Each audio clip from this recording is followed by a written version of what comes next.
Bhagavato Arahato Samma Sambuddhassa Bhagavato Evam me sutam ekam samayam bhagava varanasiyam viharati isipatane nigadaye tatra ko bhagava panchavakkiye bhikkhu amantesi dveme bhikkhave antapabhajitena na sevitappa yochayan kamesu kamasu kallikanu yogo hino gammo potujjaniko anariyo anatta sanghito yochayan atta kilamatanu yogo dukkho anariyo anatta sanghito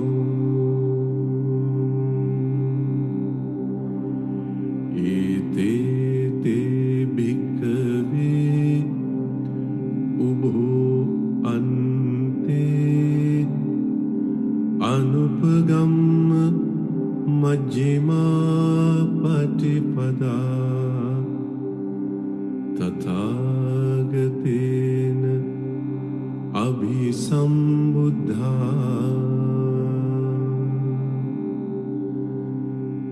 chakkukarani jnanakarani upasamaya abhinyaya sambodhaya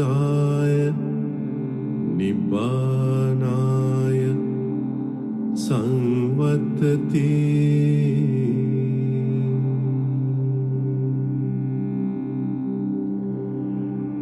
katamaca sabhikkave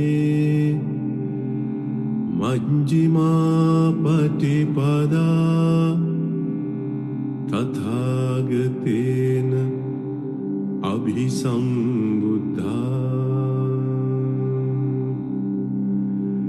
chakkukarani jnanakarani upasamaya abhinyaya sambodhaya nibbanaya samvattati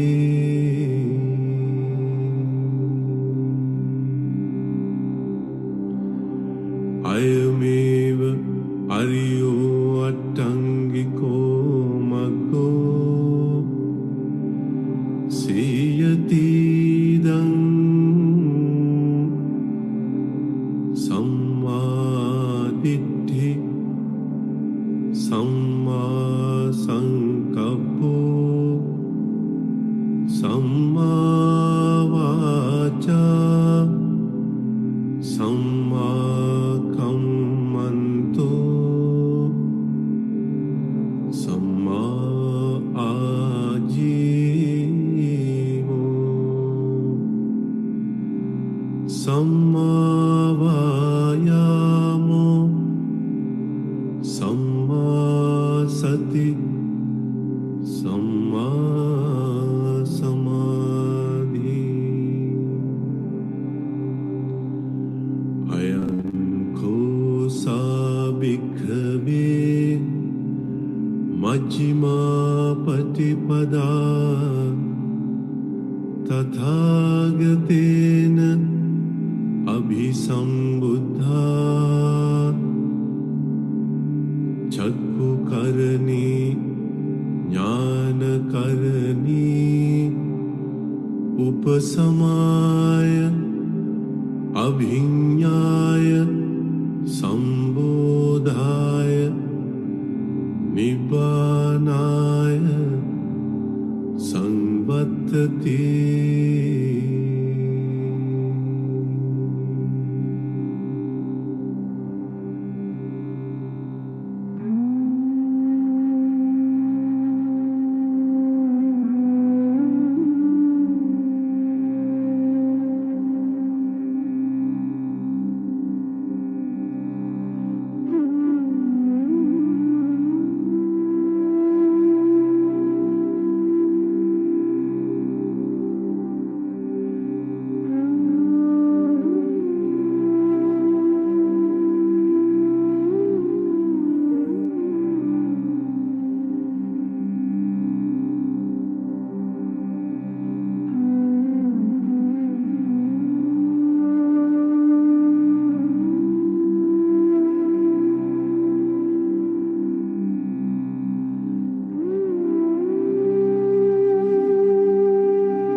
इदं Köppen भिक्खवे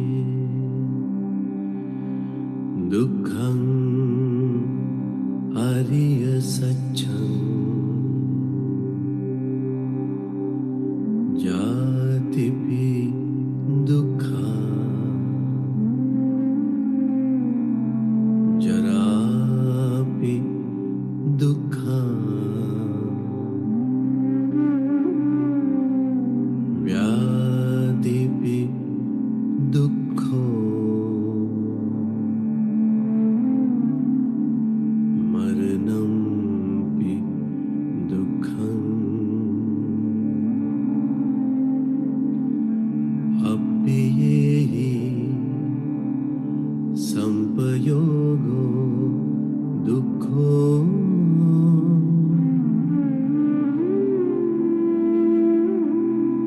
पियेहि विपयोगो दुःखो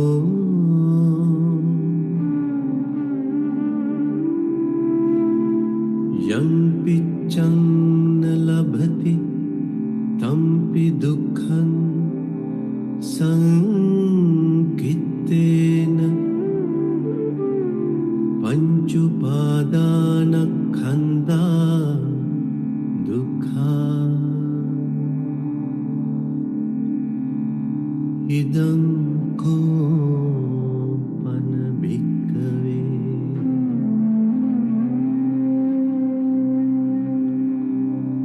दुःख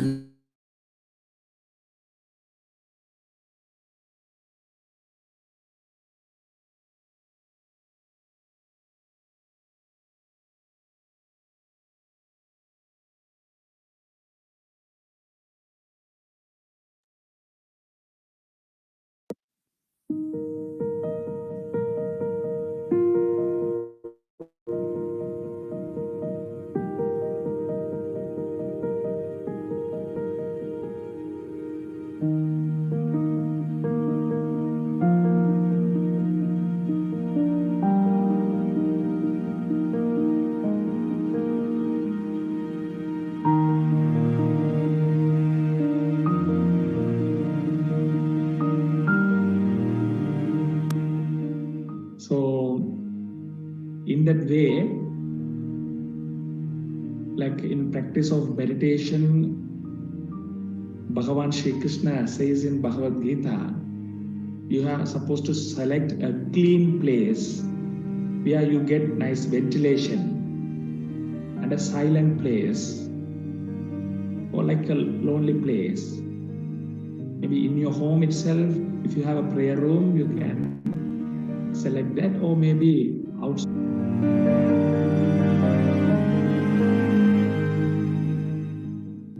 This use this knowledge base to try and see how we can go about doing that.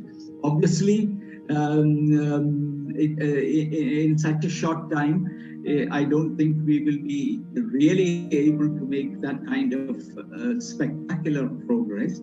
However, my objective would be to try and present to you a possibility that you can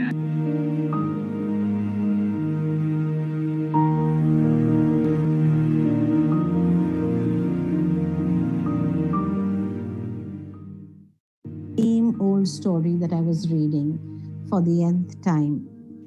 I thought writing my thesis was suddenly very boring. I had no idea how I would finish the project. I felt vague and emotionless.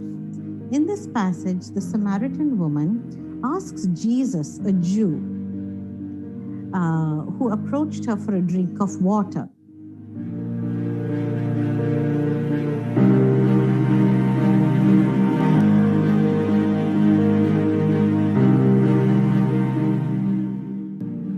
Small thing. I wanted to sort of self-reflect on that fact that there's Bhakti Yoga, there's Karma Yoga, where it's a daily thing. It's a continuous thing. It's a 24/7, 365-day thing. Raja Yoga, or the lifestyle yoga, is really a lifestyle. We cannot summarize or simplify yoga to a 1-hour practice session at a gymnasium over a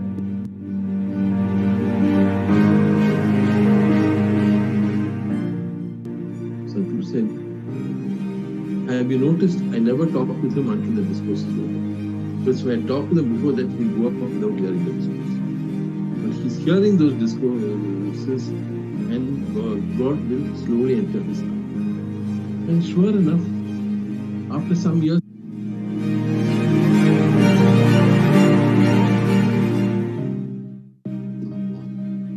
take La from the novel, Ila's shoulder, Ad's style, and hit Zarbe ilallah to the heart. La ilaha illallah, La ilaha illallah, La ilaha illallah, La ilaha illallah, La ilaha illallah. Number 4, La ilaha illallah.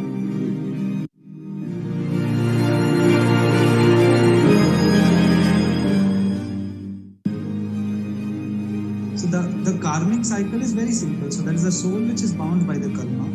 And the more of raga and dvesha, or attachment or aversion the person does with mind, body and soul. Sorry, man, vachan and kaya, mind, body and speech, the person binds more karma. So the whole process of a Jain upasaka, whether he is the householder or the monk, the whole process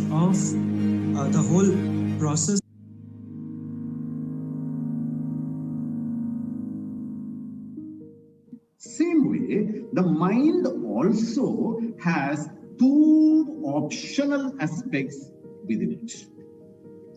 One is grahanam, dharanam. What does that mean is basically whatever the knowledge it is able, it will be able to have it within itself. Lot of knowledges which you will gain, so it will be very focused. Hearing.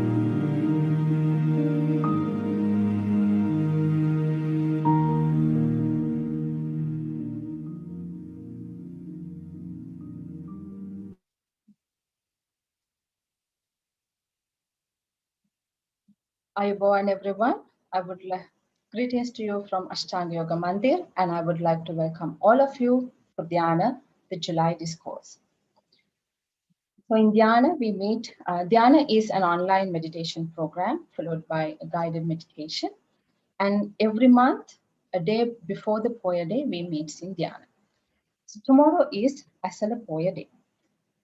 Asala Poya is a very significant Poya, especially for Buddhists, because it was on a day like this that Prince Siddhartha gave up his lay life. So we called it the Great Renunciation.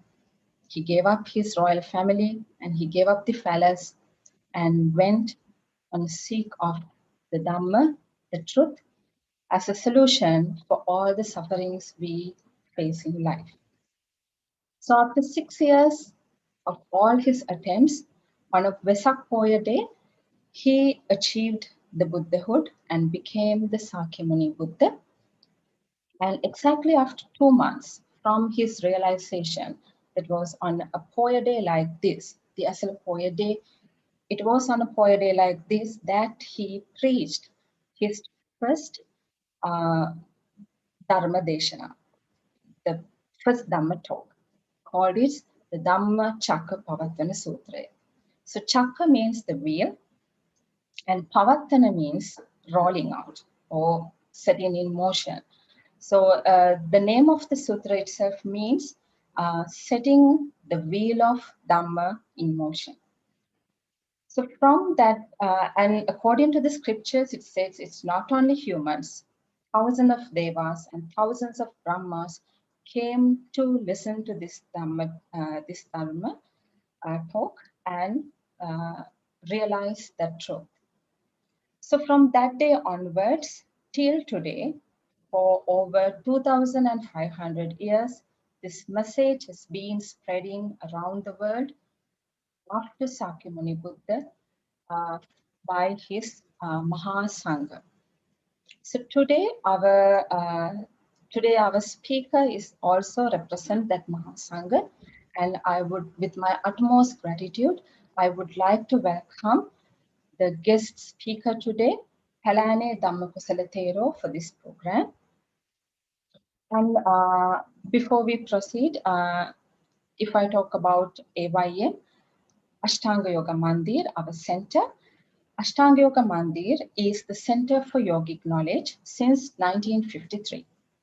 And apart from our regular yoga classes, AYM Academy conduct special yoga programs such as the diploma in Hatha Yoga instructing and lifestyle counseling, and also yoga therapy.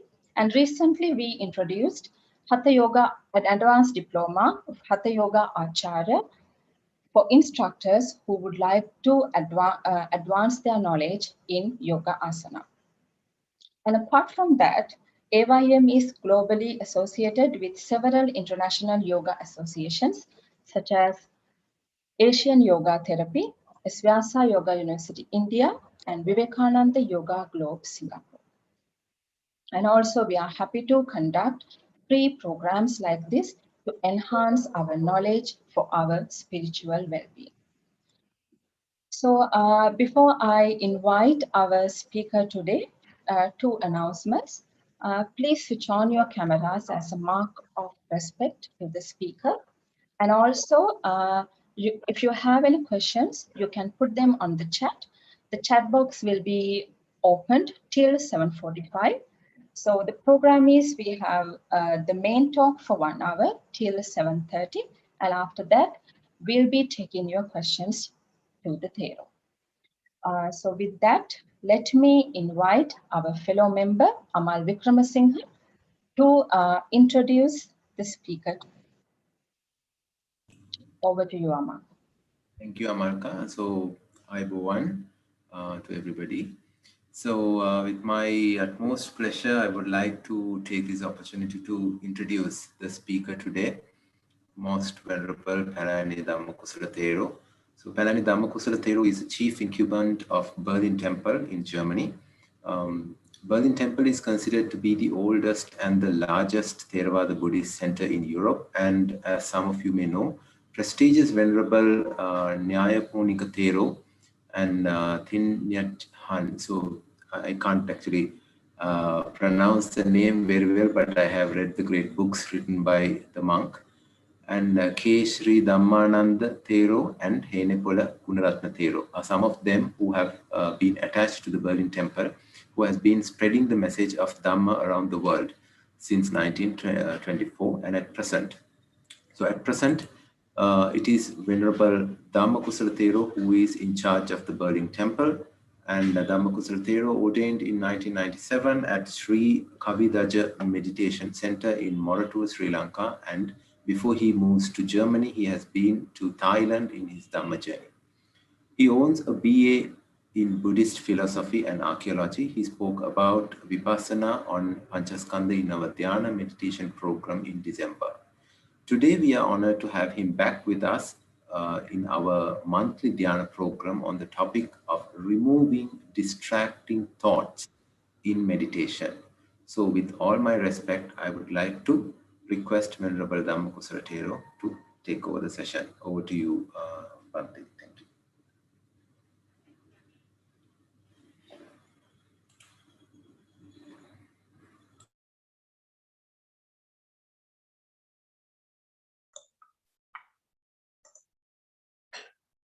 Okay, everyone's silent for you all. Namo tassa bhagavatu arahato samma sambuddhassa. Namo tassa bhagavatu arahato samma sambuddhassa. Namo tassa bhagavatu arahato samma sambuddhassa. Dear Dhamma friends, today you all gathered here through online to listen Dhamma. Before you could listen about the Asalapoidae, the significance of the Asalapoidae. In briefly, I would like to explain a little bit about the Asalapoidae, because Sri Lankan people commemorate this Poidae, and also they go to the temple normally and observe 8 precepts. But these days, people cannot go to the temple due to the corona virus, because of the corona. So on this Poidae, special significance was happened in the ancient time. The main thing was Dhammacakkappavattana Sutta. This sutta was preached by the Buddha to 5 ascetics during he was residing at Deer Park near the Benaras. Also on this Poidae, great renunciation also happened. Our Lord Buddha, before he attained Buddhahood, he was called as Prince Siddhartha. He was renounced on this Poidae, Asalapoidae. Also, there's another special significance. After attained Buddhahood, he performed the twin miracle. We call it Yamaka Pratihara. It was also happened on this Poidae. And also the other special significance is he went to the Tautisa heaven. Why he went to the Tautisa heaven? To preach Dhamma to whom his mother was born in Tautisa heaven as Matru, Divyaputra, we call it Matru God. And Buddha preached to this Matru, Divyaputra and his other members Dhamma on Abhidhamma. So these are the special significance was happened on this Poidae. That's why we are commemorating this Poidae as Sri Lankan. Also the other countries also commemorate this Poidae. Also there's another special thing. Every monks who are in the world, especially Theravada monks, they observe Vas precept. They observe Vas every temple. And the Vassana season, Vassana retreat start on this holy day. So every temple in the world, they observe Vas Sikshapadaya, the Vas precept, and stay 3 months in the temple where they stay. They cannot go outside. They have to stay in the same temple where they observe the Vas Sikshapadaya, Vas retreat, we call it Vassana retreat. So these things happen in this holy day on the Asala holy day. So this is the small explanation about the Asala holy day.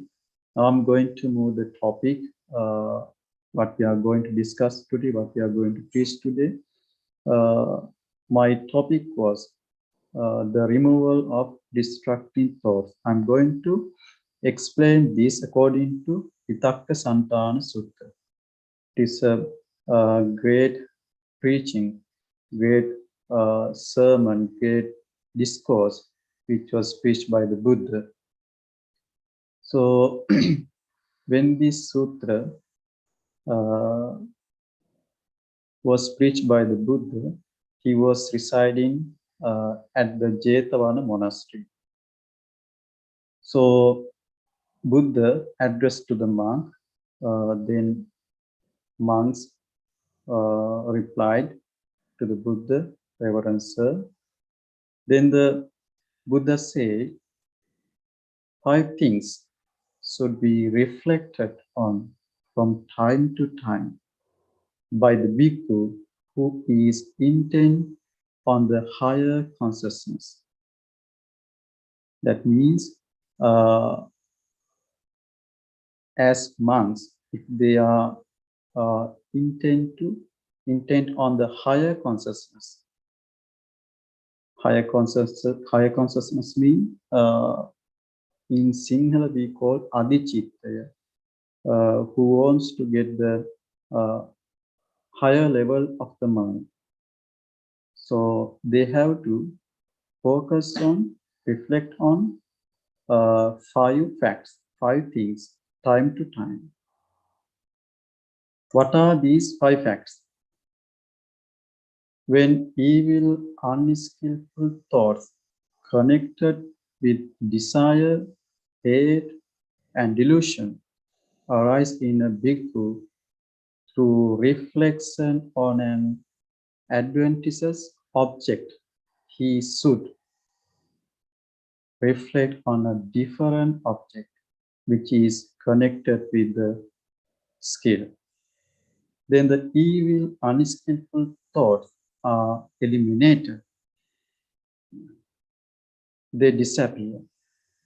By their elimination, the mind stands firm, settles down, becomes unified and concentrated just with me. So when this preaching, this sermon was preached by the Buddha to the bhikkhus at that time, but we can get so many examples, so many things to our life. That's because this is a very grateful teaching. If somebody wants to get the high state of mind, if somebody wants to develop his mind, he has to always focus on good things. Focus on good things. If he focus on bad things, here mentioned in this sutta, unwholesome thought. Unwholesome thought means unskillful thoughts. If you focus on unskillful thoughts, unwholesome thoughts all the time, then you cannot get the high state of mind, higher consciousness. You cannot get the higher consciousness. No need to talk about higher consciousness. Even you cannot do your day-to-day activities. if you do a job, if you practice yoga, if you want to do these things successfully, you all have to have a skillful thought, wholesome thoughts every time in your mind. That means if you have negative thoughts, you cannot successful from anything. If you want to be successful, you always have to have wholesome, positive thoughts inside of your mind. So that's why Buddha said in this sutra, don't focus on, don't reflect on unskillful thought. All the time, try to focus, reflect on skillful thought. So then you can eliminate, then you can disappear that unskillful thought from your mind. After that, your mind becomes stand firm, settle down, becomes unified, then your mind becomes concentrated. So after that, in this sutta, Buddha has given a nice example to this technique. The example is like an experienced carpenter or carpenter's apprentice, striking hard at pushing out and getting rid of a coarse peg with a fine one. Should the bhikkhu, in order to get rid of the adventitious object, reflect on a different object which is connected with skill. Then the evil, unskillful thoughts connected with desire, hate, illusion are eliminated. They disappear. By the elimination, the mind stands firm, settled down, becomes unified and concentrated. Just waiting. So this is a nice example which was given by the Buddha. So I can tell you again in normal English. A man who wants to push out a nail from a log or timber, he uses small fine nail to push this big nail from this log. He hits so many times.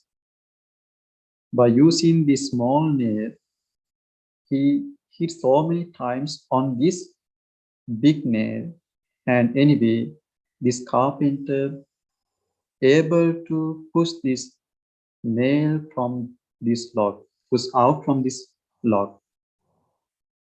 He take out this nail from this log by using the small nail.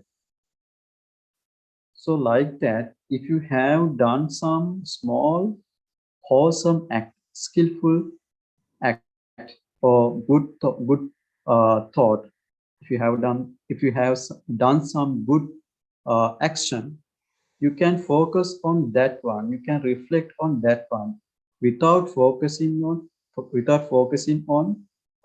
bad actions what you have done in previous time. Most people, they repent what we have done.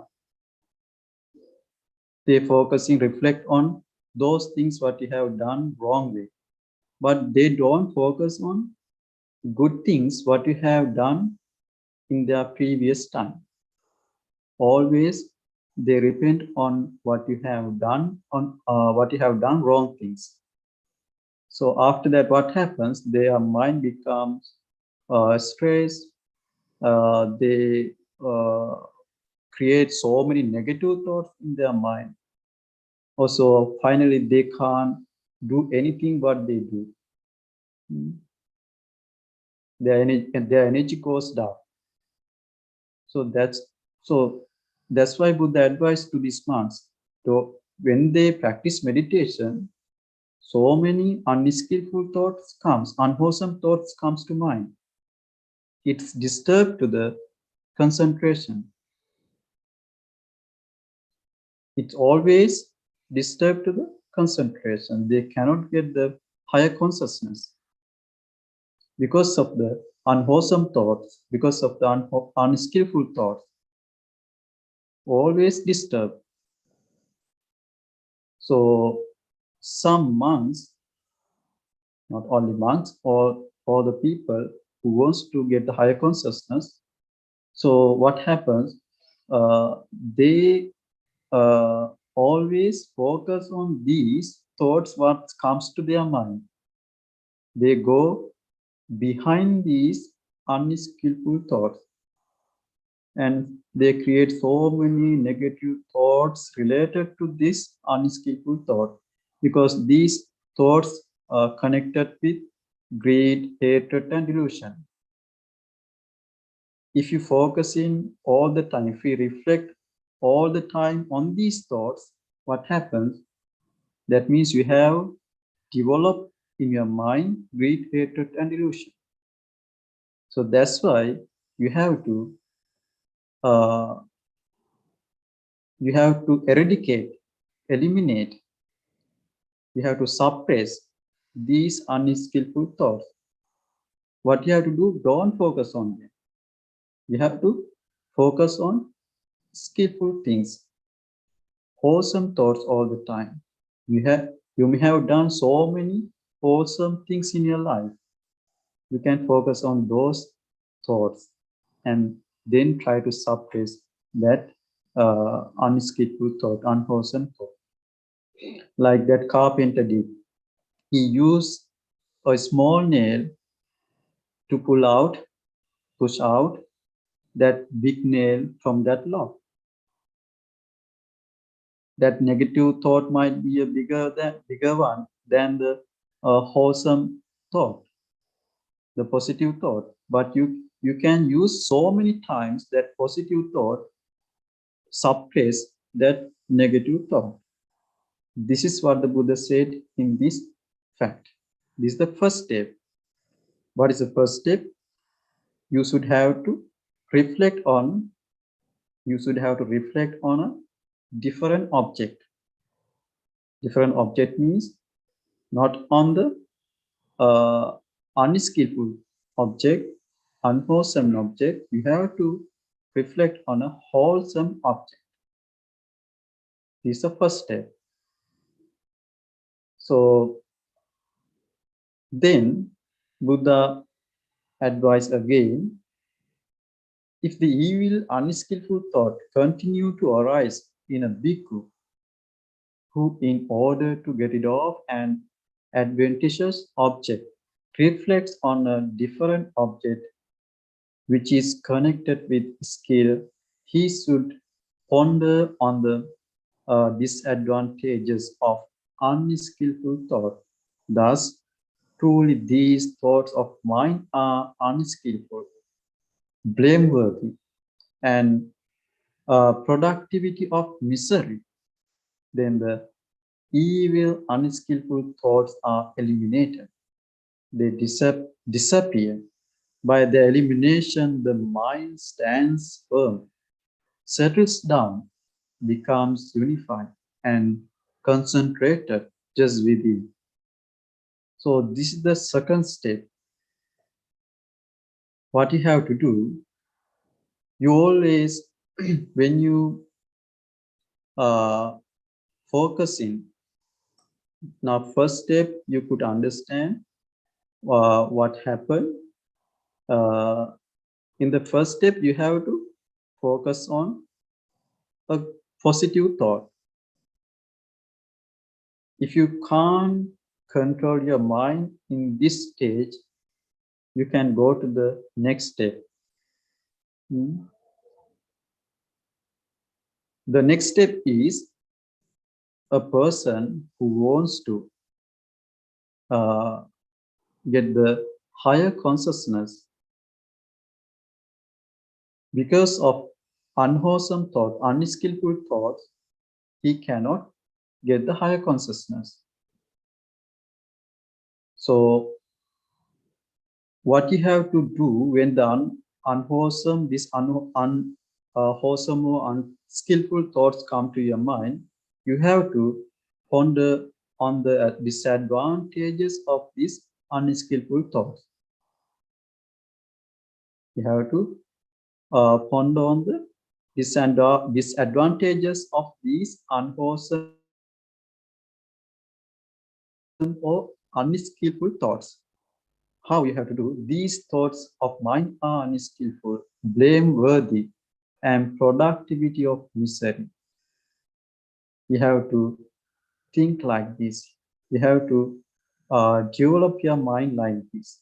Then the evil, unskillful thoughts are eliminated. So you have to, what you have to do, ponder on the disadvantages of the unskillful thoughts. Truly, these thoughts of mine are unskillful, blameworthy, and productivity of misery. You have to think like this. Then that unskillful thoughts are eliminated from your mind, disappear.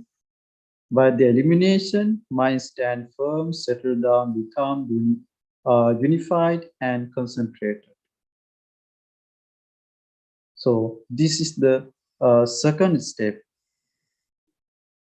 Ponder on the disadvantages of unskillful thoughts. So to this one also, Buddha has given a nice example. What is the example? Like a well-dressed young man or woman feel horrified, humiliated, and disgusted because of the carcass of a snake, dog, or a human that is hung round his or her neck. So the bhikkhu in whom unskillful thoughts continue to arise in spite of his reflection on object which is connected with skill, ponder on the disadvantages of unskillful thoughts. Thus, truly, these thoughts of mine are unskillful, blameworthy, and productive of misery. Then the evil, unskillful thoughts are eliminated. They disappear. By their elimination, the mind stands firm, settles down, becomes unified and concentrated just within. I think you understood. I will explain a bit easy for you. A man or a woman, there is a man or a woman,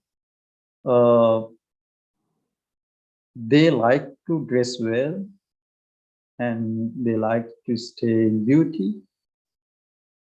But this man or a woman hung around his or her neck a carcass of a snake, dog, or a human. A carcass of a snake, dog, or a human. What they feel now? They feel horrified, humiliated, disgusted because of this carcass. So in this example, Buddha wanted to explain that unskillful, that unwholesome thought similes to this carcass of a snake, dog, or a human. So he matched these unwholesome thought to this carcass. So we have to think this unskillful, unwholesome, negative thought like a carcass. It's a useless one. So like like thinking in this way, you have to eliminate, you have to eradicate, suppress this unwholesome thought which is came to your mind. Which was came to your mind, you have to suppress, eliminate. So that means Buddha wanted to explain the unwholesome, unskillful thoughts are useless things. These things not support you to, helps you to get the higher consciousness, to get the concentration,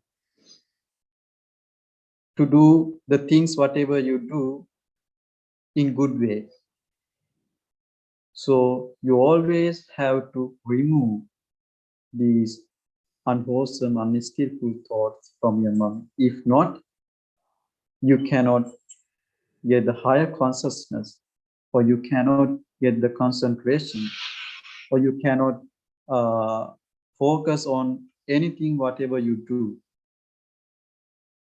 So this is the second step, what you have to do, to control your mind, to get the positive thoughts. Then Buddha explained again the next step, because now I told you at the beginning, there are 5 steps. Buddha did not preach one step, he preached 5 steps to control our mind, to get the higher consciousness without focusing on unskillful thought. Why? These unskillful thoughts always, these unwholesome thoughts always connected with the greed, hatred, and delusion. That's why Buddha did not want to monks, he didn't want to guide for the monks to go on wrong way. He wanted to guide them always in the right way. So then Buddha explained the next step. If evil, unskillful thoughts continue to arise in a bhikkhu who ponders on their disadvantageousness, he should, in regard to them, endeavor to be without attention and reflection. Then the evil, unskillful thoughts are eliminated. They disappear. By their elimination, the mind stands firm, settled down, becomes unified, and concentrated just within. This is the third step. The third step is what you have to do, endeavor. So endeavor to be without attention and reflection. You should have to, if I explain in normal English, you have to stay, reflect on that. You should not reflect on the object what came to your mind. The object means the unskillful thought. You must not give any attention to this unskillful thought which came to your mind, because these unskillful thought which came to your mind are connected with the greed, hatred, and delusion.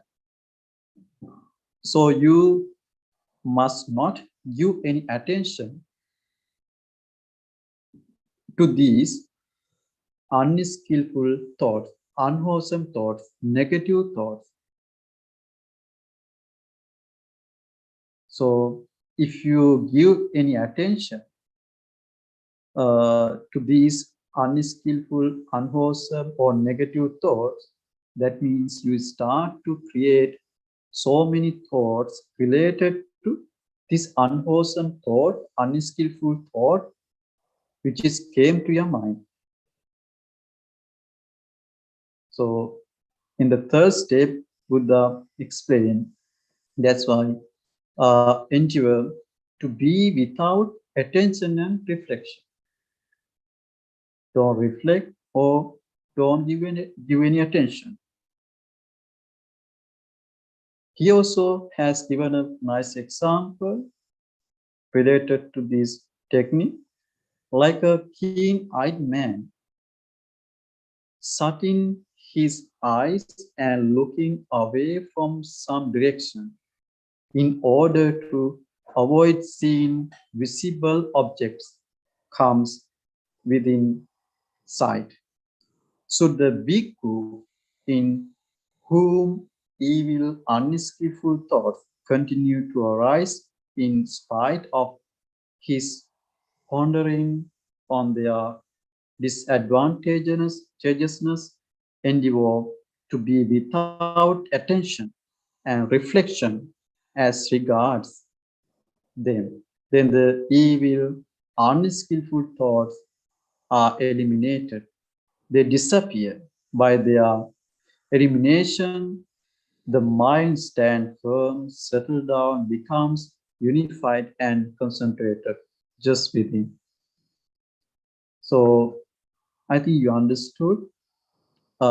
In this example, explain what you have to do.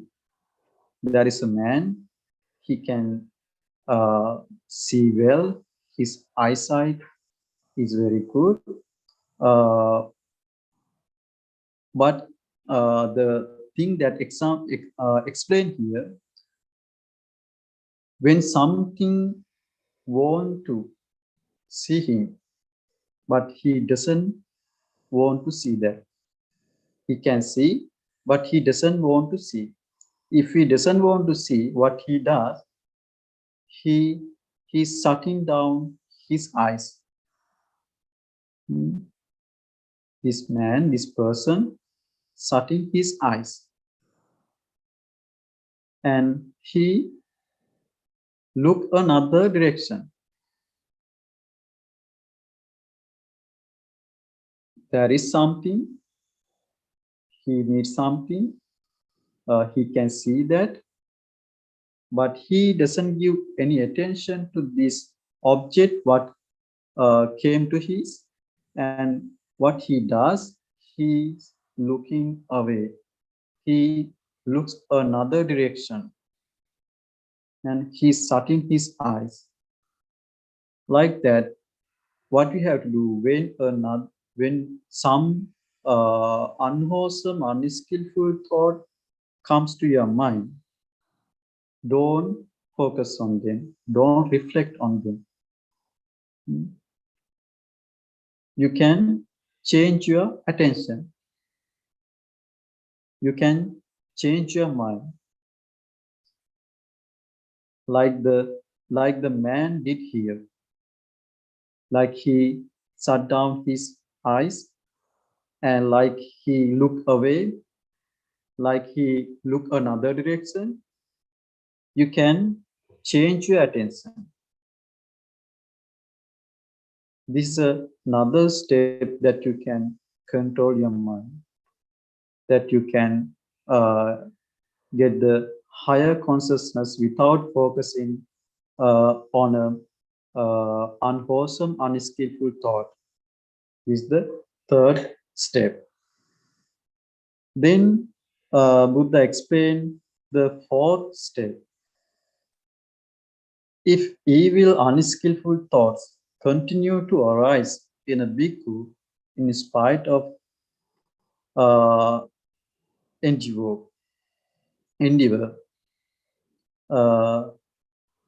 yeah, I explained that. If unskillful thoughts continue to arise in a bhikkhu, in spite his reflection on the removal of a source of unskillful thoughts, he should be clenched teeth and the tongue pressing on the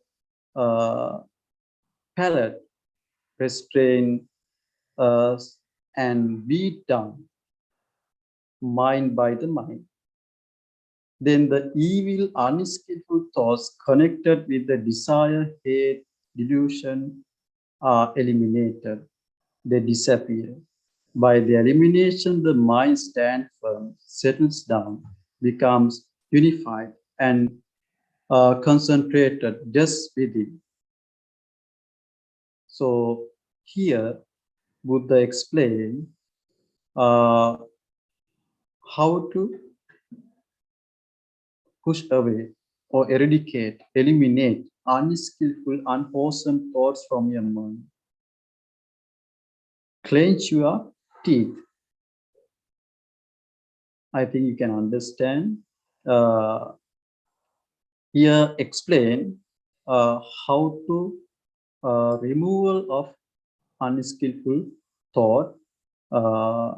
You have to clench your teeth together. Clench your teeth together. And what next you have to do, tongue pressing on the palate restraint, tongue pressing on the palate. Then explain again. Actually, you don't need to clench teeth together or press the tongue on your palate. This explain how you have to remove your unwholesome thought, unwholesome negative thoughts from your mind. Your mind has to suppress your mind by mind. Your mind by mind, you have to suppress your unwholesome thought. I will explain you in briefly. When some unwholesome thought comes to your mind, unskillful thought comes to your mind, you start to think about, create so many thoughts related to this unwholesome thought. That time, you have to use your positive mind. You have to use your positive mind. Without using that negative mind, you have to use your positive mind, wholesome mind, and you have to push down. You have to push down your negative mind by using that positive mind. If I say again in other way, you have to use skillful mind. You have to use skillful mind to suppress the unskillful mind. Like you clench your teeth together and pressing on the palate. Like that, you have to use strong mind to control that bad mind, bad thoughts, unskillful thoughts. So this is what the Buddha said here. So there's another example. If evil, unskillful, there's another technique actually, example and technique. If evil, unskillful thoughts continue to arise in a big group, in spite of endeavor to be without attention and the reflection as regards evil, unskillful thought, he should reflect on the removal of the source of those unskillful thoughts. Then the evil, unskillful thoughts are eliminated. They disappear. By the elimination, the mind stands firm, settles down, becomes unified and concentrated just within. This is the fifth one. So what you have to do here, you have to reflect. You have to reflect on the removal of source of thought, those unskillful thoughts. You have to go to the beginning of the unskillful thought. You have to go to the beginning of the unskillful thought, the source of the unskillful thought. And then you can remove these unskillful thought from your mind. Why you can remove this unskillful thought? When you go to the beginning, the source of the unskillful thought, you can understand what has happened, what kind of thought this is. This is a useless one. This not helps me to get the higher consciousness, or this not support me to stay positive. Like that, you can remove, suppress, eliminate these unskillful thought. There is an example for this also. There's a nice example.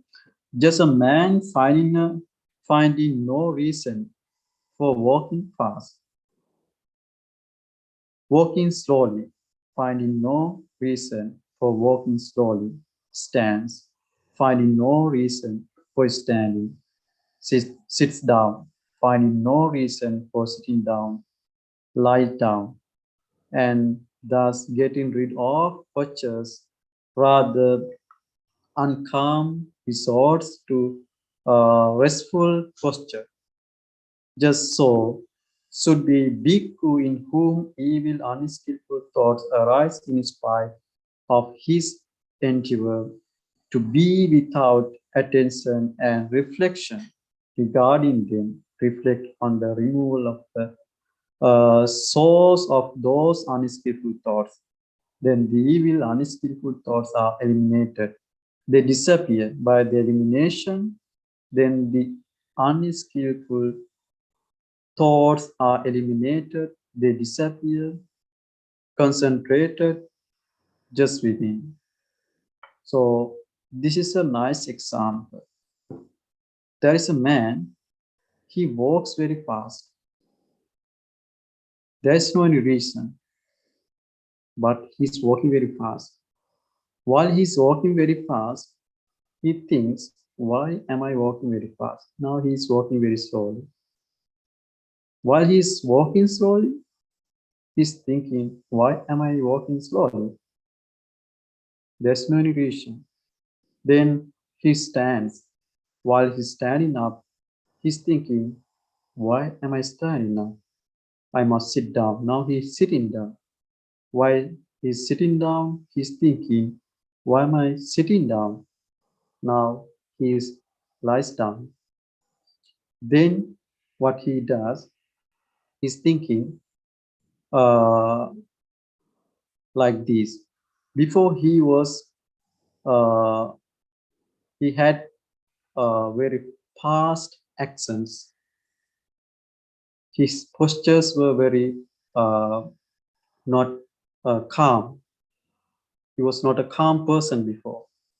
Now his postures very calm, restful postures. Now he has a restful posture. Before he had uncalm postures. Why he had uncalm postures without any reason? He walked very fast. Now, finally, step by step, he came to restful postures, very calm postures. Finally, he lies down. Now he is very restful posture. Now he is in a very restful posture. Before he was not. Like that, sometimes when unskillful, when a negative, unwholesome thought comes to our mind, what we do, we create so many thoughts related to that unskillful, unwholesome thought without any rest. We walk very fast. We don't find the source of that thought.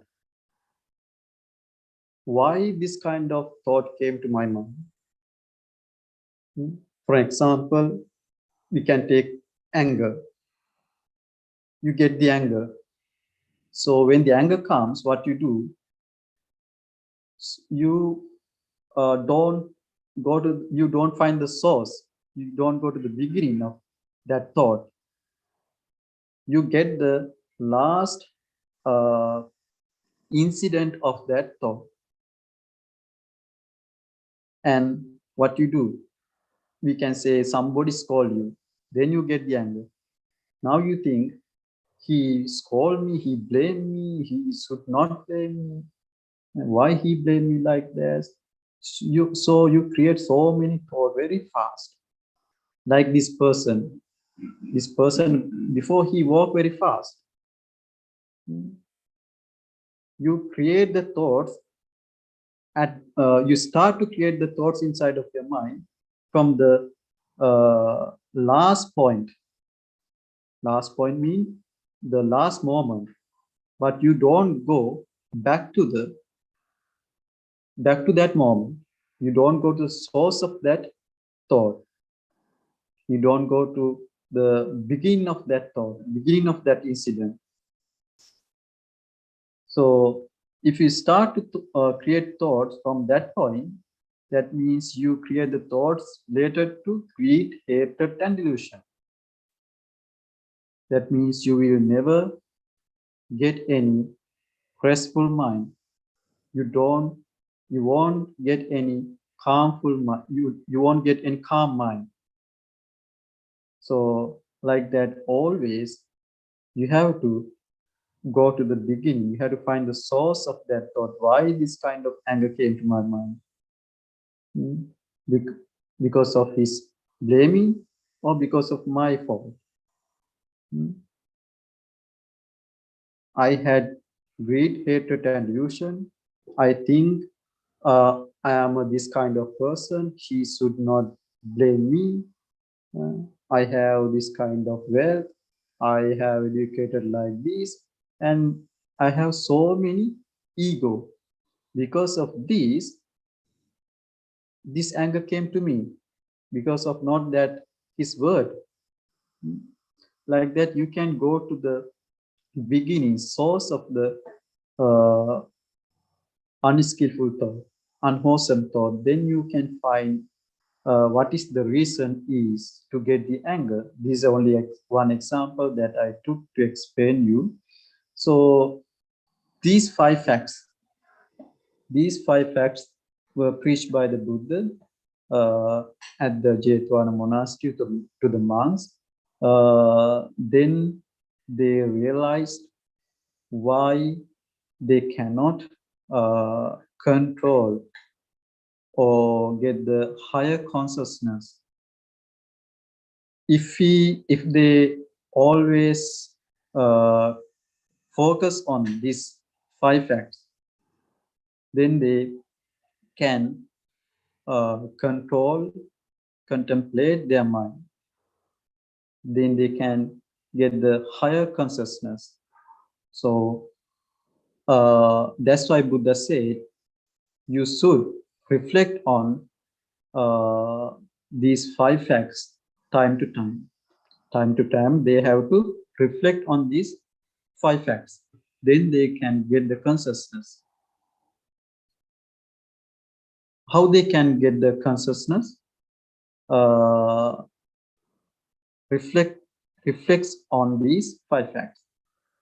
What are the five facts? I can explain you again. We call five facts here. One is reflect on different object. When unwholesome, unskillful thought come to your mind, you have to reflect on a different object. The second one is ponder on the disadvantages of unskillful thoughts. Ponder on the disadvantages of the unskillful thoughts. The third one is endeavor to be without attention and reflection. You have to stay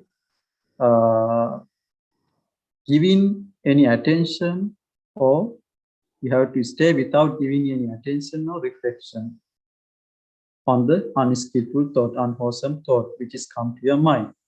The fourth one is you have to reflect on the removal of the source of those unskillful thoughts. You have to, finally we discussed that one. You have to reflect on the removal of the source of those unskillful thoughts. This is the fourth one. The fifth one is you should with clenched teeth and the tongue pressing on the palate, restrain and beat down the mind by the mind. So that means you have to use the good mind to suppress the evil mind. This is the sutta. This is the Vitaka Santana Sutta, the removal of distracting thoughts. When some distracting thoughts come to your mind, you can remove in this way. You can use this method. By using these methods, you can remove your distracting thought. So in this sutra, Buddha wanted to explain, don't give any chance to develop unwholesome, unskillful thoughts inside of your mind. That means don't repent on your past. Don't repent on your past. I have done like this, like that. Don't repent. Don't depress. So always you have to focus on good things, wholesome things, skillful things, and try to develop your mind. Try to get the higher consciousness. Then you can spend your life happily. This is the Vitaka Santana Sutta. I explain you in briefly. We can discuss later if you have anything to know. According to the program, I have no more time. I'm going to do a small meditation. After the meditation, we can discuss a bit about this sutra. I would like you all to invite join with meditation. Please close your eyes. Keep your back straight.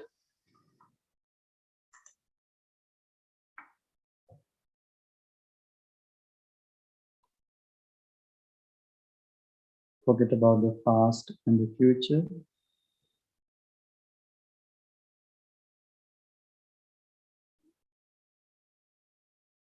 We are going to practice loving kindness meditation.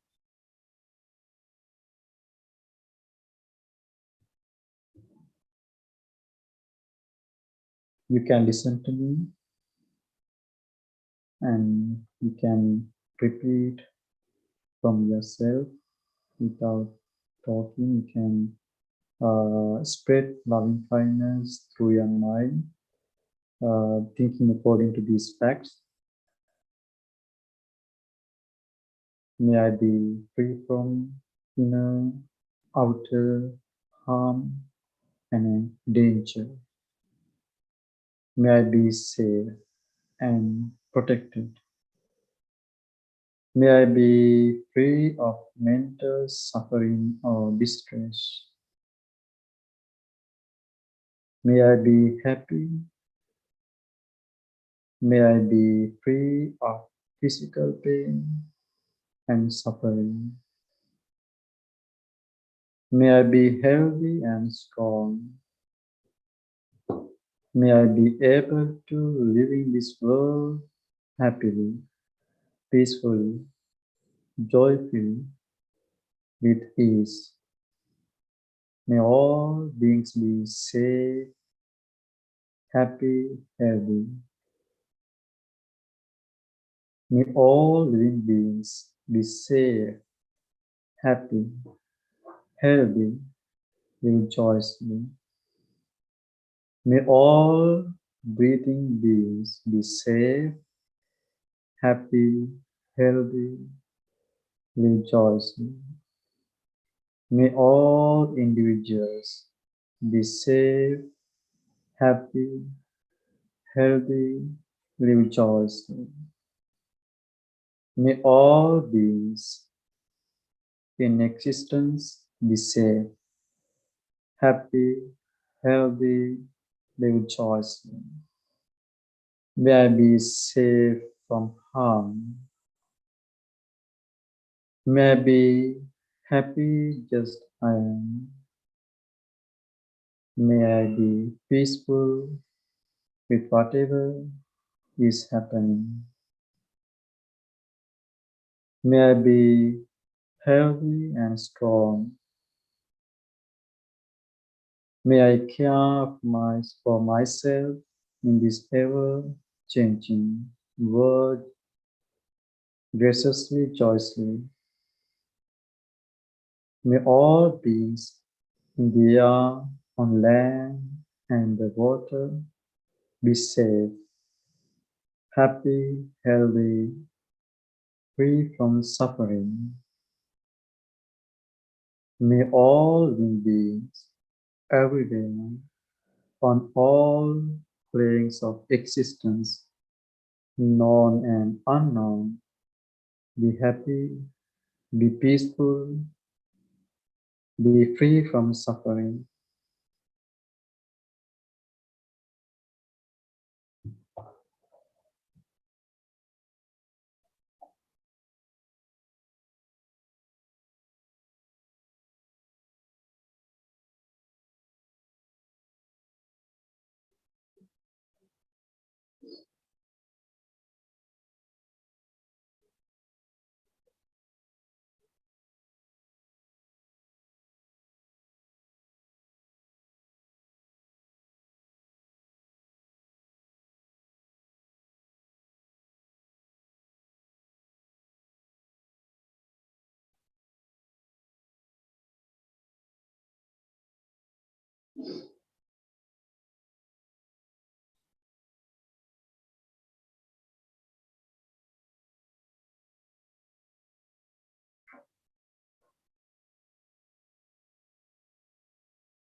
Okay, say sadhu, sadhu, sadhu.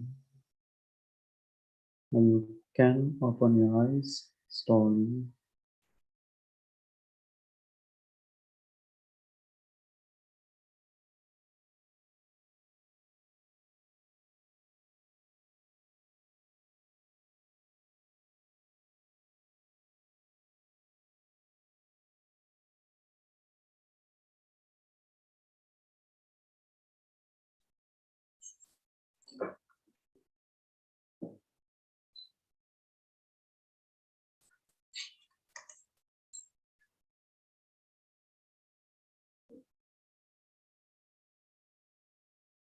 If you have anything to ask, you can ask. If you have any questions, my preaching is already over.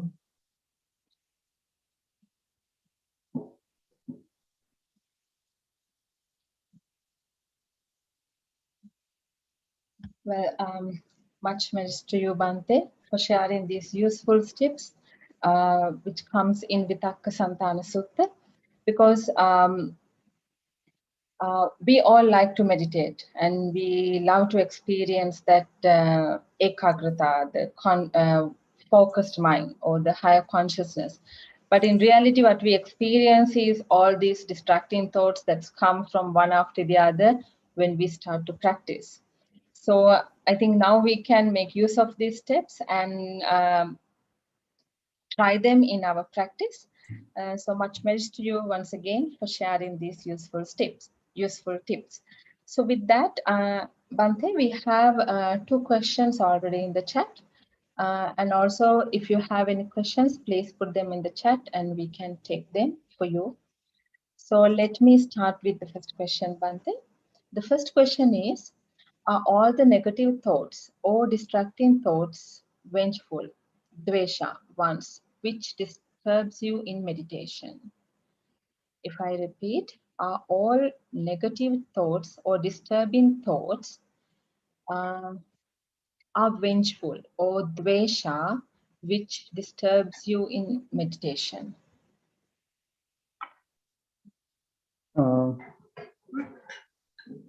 All negative thoughts, desa. Yeah, whether all the thoughts are dvesha sahagata, what you experience in a meditation. What is the question? What is the Question?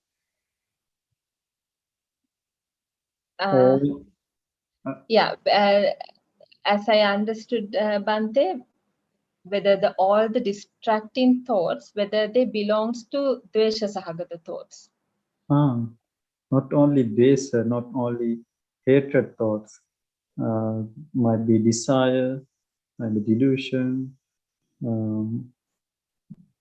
different kind of destructive thoughts, not only hatred thoughts, jealous, these kind of every kind of thought, any kind of thoughts might be can come to your mind and disturb. Not only hate, not only anger. Yes, for an example, if I say while they are meditating,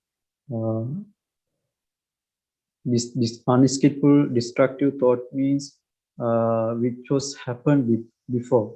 That means which are already inside of your mind. Still these kind of thoughts are in your mind. So when you sit for the meditation, these destructive, unwholesome thoughts comes to you. What happened in the yesterday or last year. So these kind of thoughts comes to you. Might be you might be like for something. So but you didn't get it. But still you are dreaming about that. You wanted to buy a beautiful car, but it couldn't bought because of lack of money, because of some reasons. That car also might be can come to your mind while you're meditating. Also, you have killed an animal, might be a dog. So this is only an example, and that thought also might be can come to your mind while you're meditating. We can take Angulimala. He killed 999 people. If he was contemplating or thinking about that incident, that thing, what he did, how many people he killed, he cannot get the arhanship, but he could get the arhanship because he didn't focus on unwholesome thoughts, unwholesome things, what he did. He focused on wholesome side all the time. Anyway, he could attain the arhanship finally. Like this, we also fail from so many things in our life. We don't need to go deep if you want to achieve something in your life. But some kind of emotional thing, negative thoughts comes and disturb you all the time. You cannot achieve that goal because of that destructive thoughts, negative thoughts. Why? You have given some priority, those thoughts in your mind. You have given a priority for them. You always like to think about that. You always like to contemplate or focus on that. So what you have to do, you don't give any chance to grow in your mind. If you give any chance to grow in your mind, that means you invite for the mental diseases by yourself. You invite for the stress and these things by yourself. So Buddha wanted to explain in the sutra, don't give any chance to grow in your mind this kind of negative thoughts, unskillful, unwholesome thoughts. So it is not only belongs to the dvesa or hate or anger, it belongs to any other, every defilements. That's why here mentioned connected with the greed, hatred, and delusion. These are the main defilements which are growing in our mind. So this every whatever unwholesome thought, any unwholesome thoughts, what comes to your mind, if they connected with the greed, hatred, and delusion, these are the destructive, negative thoughts according to this. I think you got it. Yes, Bhante. Yeah, whatever we have done in the past can disturb us. So I think this is where the sila becomes important, as I understood. And Bhante, we have the same concept in yoga, that yama and niyama, not to do any harmful things and do good things for others. So that's the first step in yoga as well. So in the path of the Ashtanga yoga, and to reach the dhyana, the final. And Bhante, let me go to the next question. The next one is, what are the indications that we are progressing with meditation? Indications. You can identify yourself if you have any progress from meditation, but I'm talking about the Buddhist meditation. There are many kind of meditation. In yoga also have meditation. According to Buddhism, if you have suppressed, if you don't have, for example, we can take that example which we took before, the anger, dvesa, because this case has for many people in the world anger or desire, anything. But I take anger. You can check your anger. If you had so many anger before, if it has suppressed a little bit more than before, then you can identify there is a development. There is a development of my meditation. If you had desire before, so you can identify if my desire has a bit suppressed, then you can identify my desire. If my desire has been suppressed more than before, then I have been successful in meditation a little bit more than before. Like that, you can identify yourself. No need to ask from the others whether I have been attained Arhanship or so on. No need any certificate from the others. You can understand yourself. This is how you can check. There is another sutra which was preached by Buddha called Salleka Sutra. In the Salleka Sutra, Buddha has explained how you can eradicate your defilements, how you can understand. Finally, there is I'm not going to explain whole Sutra, Parinibbana Pariyana. That means finally you understand yourself that I have eradicated eradicated this weakness from myself, from my life.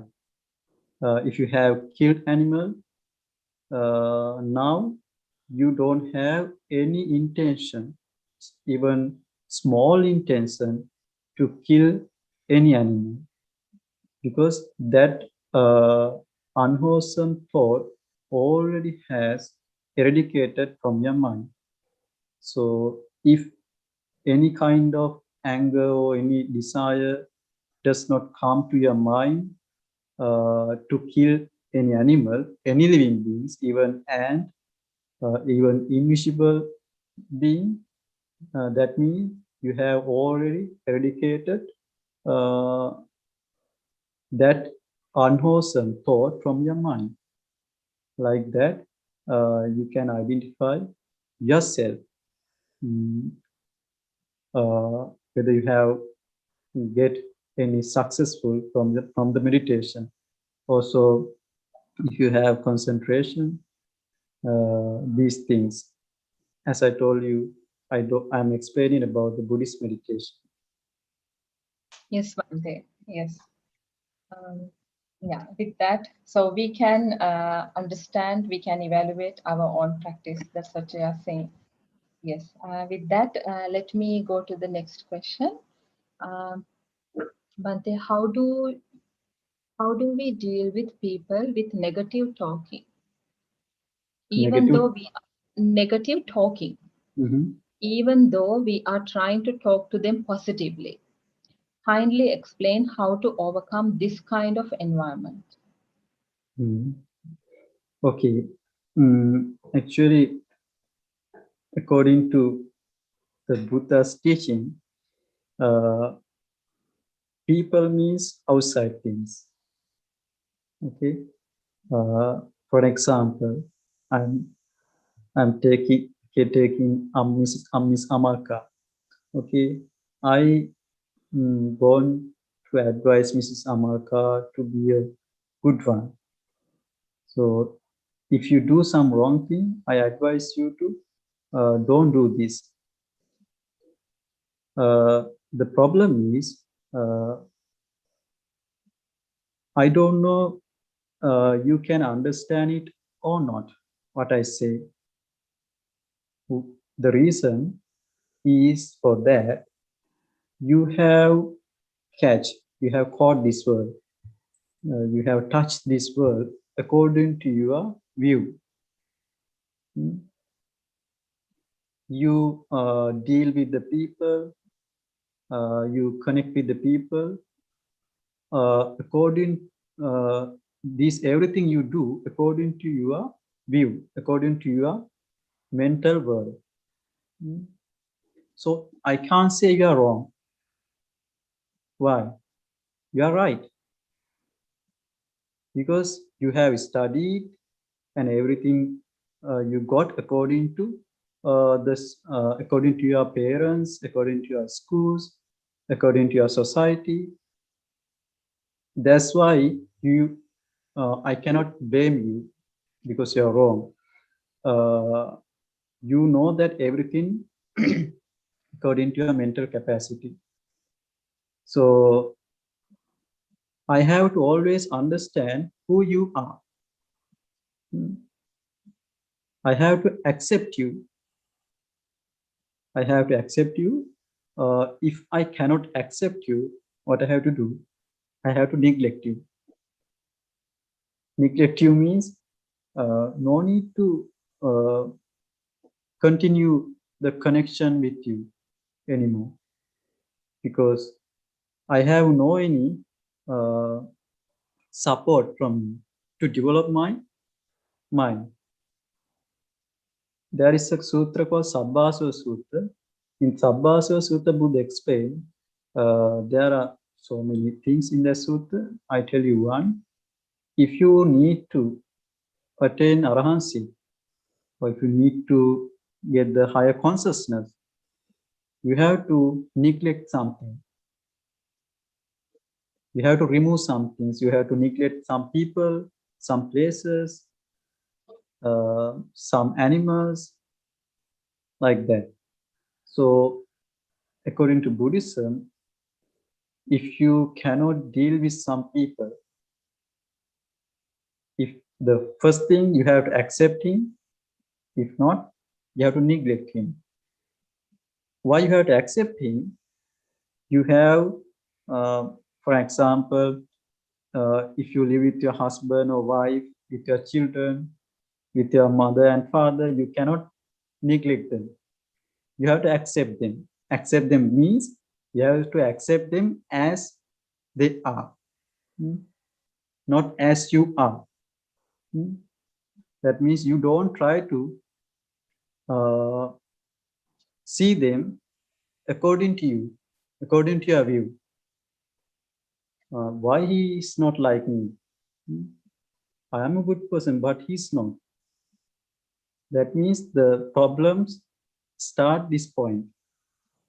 So you have to accept him as him.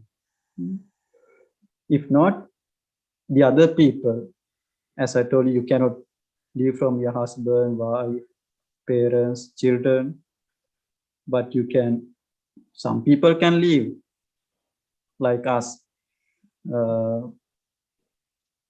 If you can live, you can live from them and you can stay alone. You can go to the forest and you can develop your mind. You can get the higher consciousness. If you cannot deal with some people, this is the two technique what you have to do. You have to accept, if not, you have to neglect.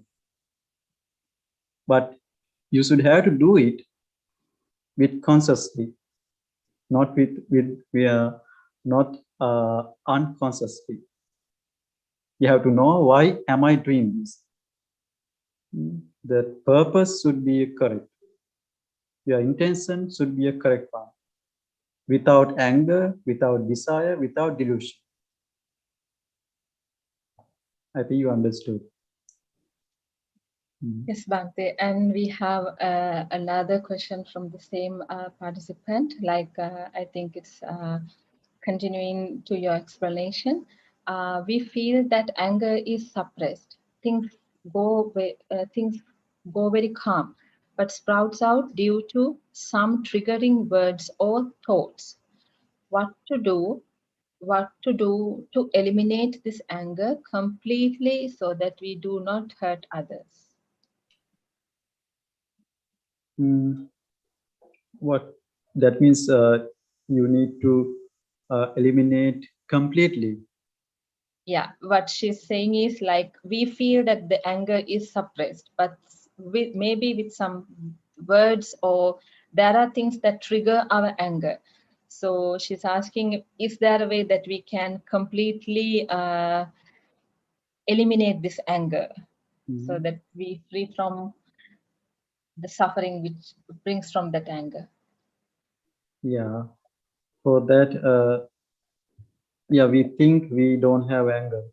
We think, but when the situation comes, anger comes automatically, and we try to blame, hate, or do so many things. Or if not, we suffer for ourselves. For that, you need to, as I told you before, you need to develop your mind. You have to practice Metta Bhavana, and also the Samatha and Vipassana. Both you have to practice. By practicing Samatha Vipassana, you can suppress totally.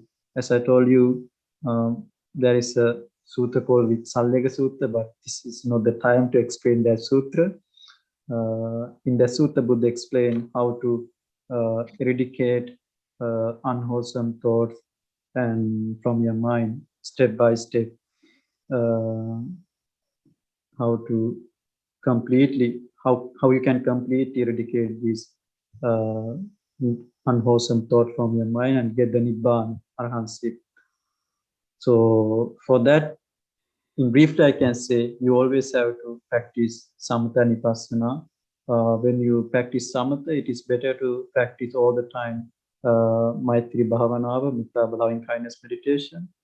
And also you can see the impermanence of when you try to practice Vipassana, you can see the impermanence of the thoughts which arise in your mind, and how it exists, how it comes, exists, and disappear always. When the anger comes, it's not exist so many times, long time, long period. It exists only short period. Within this short period, all the things happen. There is another sutta called Madhupindika Sutta. In this, Buddha has explained everything for us: how to control our mind, how to remove these unwholesome thoughts, how to be happy, how to stay peaceful. These all the things happens because of our six senses. These six senses are the main reason. From our six senses, we take so many things from the outside, and after we take in these things from the outside, we start to think every time, and we are creating so many thoughts related to things what we took from the outside. So what happens finally, that outside thoughts invade our mind. We suppress from the outside, our mind suppressed by the outside thoughts. So we are in another world after that.